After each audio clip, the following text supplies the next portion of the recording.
Welcome to the Blues Society of Northwest Florida's weekly podcast. I am your host, Paul Stadden, and it's not usual for me to start out with a cold intro with no music, but this week we're celebrating the life of a staple of the Pensacola blues scene, Shawn Curle. Anyone who knows blues in Pensacola knows the Curle Brothers Blues Band. Up on the screen now is a vintage shot of the Curle Brothers Blues Band archived on musicpensacola.com. Shawn unexpectedly passed away on Saturday, March 8th at the age of 57, leaving behind a legacy of blues music that the Blues Society will be honoring this coming Monday night. Come down to Seville Quarter, we'll all gather to remember his legacy and listen to blues with his wonderful family. And do please help the Curles with the financial strain they face by donating online at gogetfunding.com/project/in honor of Shawn Curle, with dashes between each word, which would be in-honor-of-Shawn-Curle. You can also click the link provided in the Facebook post below. Whatever you can help with will be most appreciated. For my own part, I will say that I did get to play with Shawn once. It was one of the first blues jams I attended, and we got on stage together and jammed out some great blues tunes. We talked about our respective Epiphone casino guitars and how great they sound for blues music. It was a fun night, and I wish I'd known then who I got the opportunity to play with. Up after this week's song, I'll be talking with Reddog of Reddog and Friends, who will be playing the jams on Monday the 31st. The song this week is in honor of Shawn Curle. With the Curle Brothers Blues Band, here's Raining in My Heart.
You know I love you. You know why.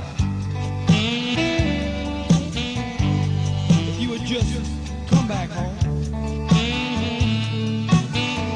there'd be no need for me to cry. Raining in my heart since we've been apart.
Welcome back to the Blues Society of Northwest Florida's podcast. I am Paul Stadden, your host this week, as I am every week. And today I'm going to be talking with a name I'm sure you're going to recognize, Reddog.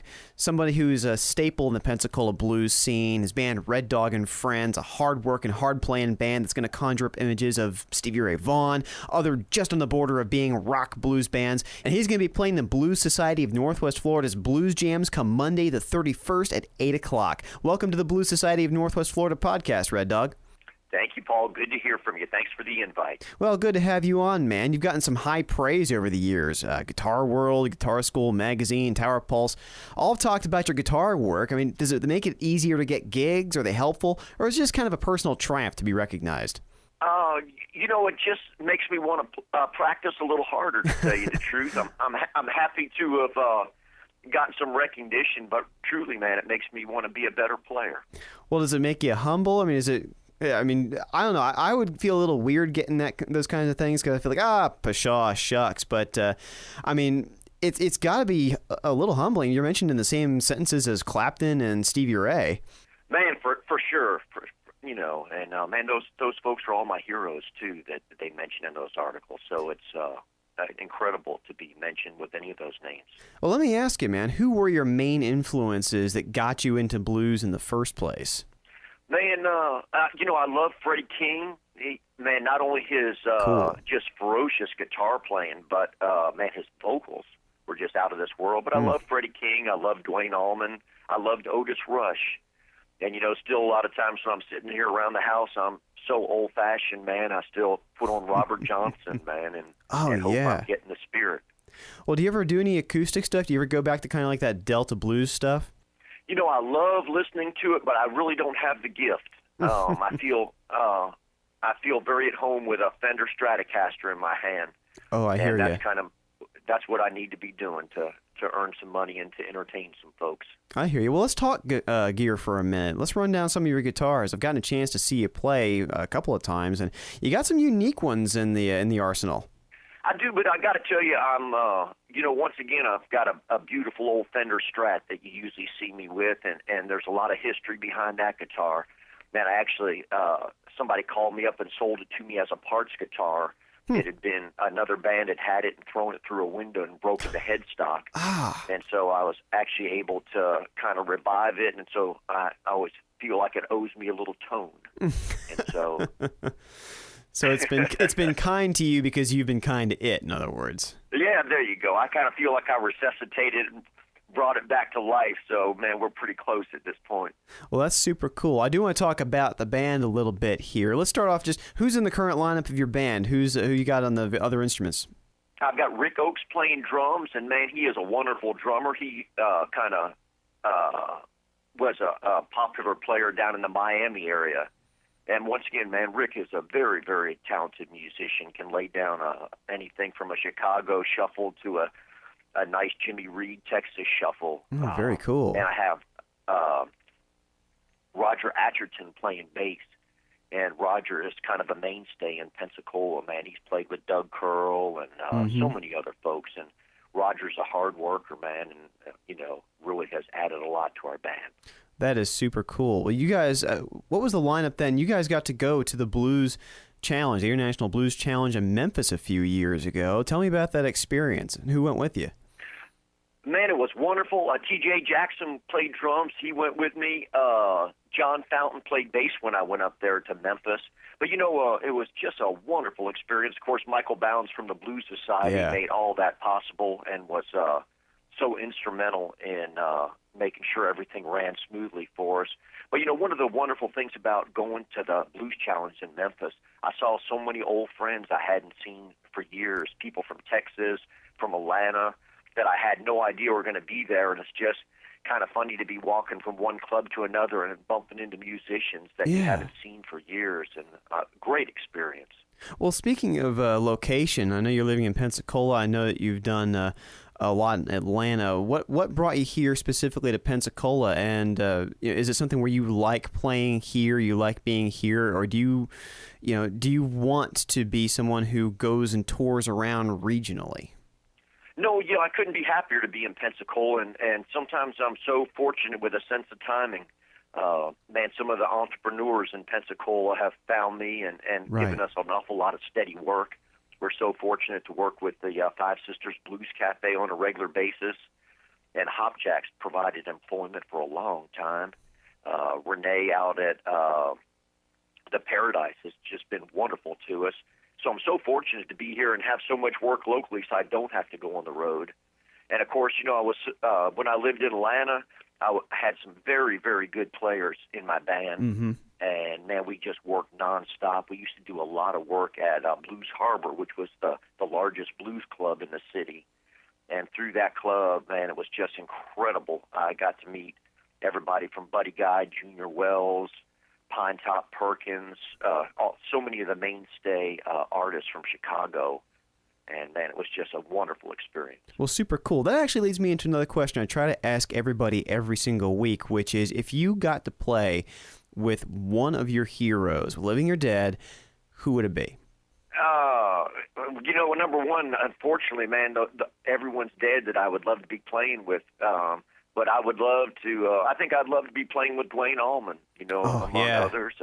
I'd love to trade a few licks with Freddie King. Mm-hmm. I'd love to be just sitting beside Ray Charles when he's singing a song I wouldn't even want to play, man. I just have my ears on. I want to be listening. Oh, I hear that. I once heard Stevie Ray Vaughan say that his dream would have been to be able to play with Jimi Hendrix and an organ player. For some reason, that always stuck in my head. Nice. But do you guys have any more plans to do any more recording? I've got some of your music. We're going to be playing one of your songs after the interview is over. I know you've got a few CDs that are out of print, but if people can want them, you know, you can always Google and Reddog and see if you can find a copy. But do you have any plans to do any more recording?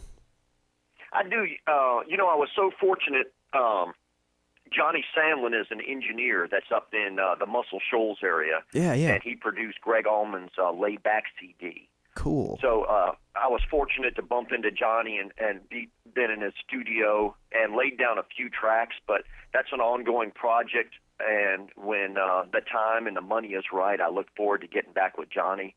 And he has been so instrumental in getting me with some of the best players in the Muscle Shoals area. And so I really look forward to knocking out that project. Well, that is super cool. Now, this Monday, as we've mentioned before, we've got a tribute show for the late Sean Curle, staple in the blues scene with the Curle Brothers Blues Band. Have you ever gotten to play with him or see him? I have, and you know, and not just him, but his family, man. Yeah. I shared the stage with Sean. And Sean was always, you know, and Sean has a lot of history here in this area. Yeah. When I first moved to town, I heard that his band was the mainstay band. It was the band turning heads everywhere. Yeah. But I've had the good fortune of being on stage with Sean. I love whenever I get to bump into Doug Curle, man. He's always wonderful. Yeah, Doug Curle Blues Band, fantastic band, man. Oh, just awesome. And, you know, not only Sean and Doug, but Cliff Jackson was a bass player that was always playing with Sean. And I always thought Cliff was just a wonderful cat and enjoyed being on stage with him, too. Well, fantastic. And you've got an old shot with Sean that you're going to be putting up on Facebook later, aren't you? Yeah, I hope I've got a nice photo of that I hope will be a little tribute to Sean. And so I hope this week when I post what we're doing on our Facebook page, I want to put that photo out kind of in memory of Sean. Perfect. Well, listen, final question for you, Red Dog. This is one I ask people every single week, and I love getting the varied answers on it. Do you think it's necessary to be a blues purist, or do you feel like there's room for all this different stuff, like blues rock, blues metal, blues jazz? I mean, does blues have to be stuck in one particular era? You know, whatever, you know, I could care less what anyone wants to do, but just personally, you know, I like my slant is I love hearing when some people have some soul. I love hearing when some people have put some emotion into their music, when I can tell they're feeling it and not just going through the motions. Right. And, you know, there's not many artists that dig deep. And, you know, the blues is all about telling a story. It's about moving an audience. And not many people have that gift. You see a Taj Mahal, you know, a Ray Charles, man, they'll move you, a B.B. King.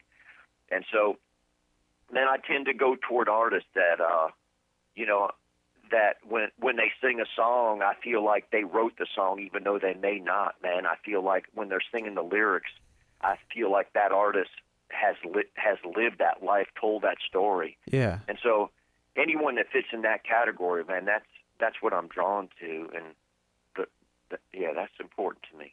Red Dog with Reddog and Friends, going to be at the Blues Society of Northwest Florida Monday the 31st at 8 o'clock. Make sure you don't miss it. Come on out. This Monday, we've got the Sean Curle Memorial Show. We look forward to every show that comes to the Blues Society of Northwest Florida. And Red Dog, I really thank you for joining me, and I look forward to seeing you play, man. Paul, thank you so much for your time today. Bye-bye. And a reminder, if you want to donate to Sean Curle's family to help with any potential financial strain, go to gogetfunding.com/project/in honor of Sean Curle with dashes between each word. You can also go to the link provided in the Facebook post below. Until next time, I'm your host, Paul Stadden, reminding you to come to the Blues Jams at Lily Marlane's in Seville Quarter every Monday night at 7 o'clock. It's put on by the Blues Society of Northwest Florida, free of charge. All they ask is a donation, so drop some money in the snare drum when you come in. Closing out this week's show, Red Dog was kind enough to provide me with one of his awesome tunes. The song is Theme from Texas, a cool instrumental I hope you enjoy. Don't forget to keep the blues alive, Pensacola.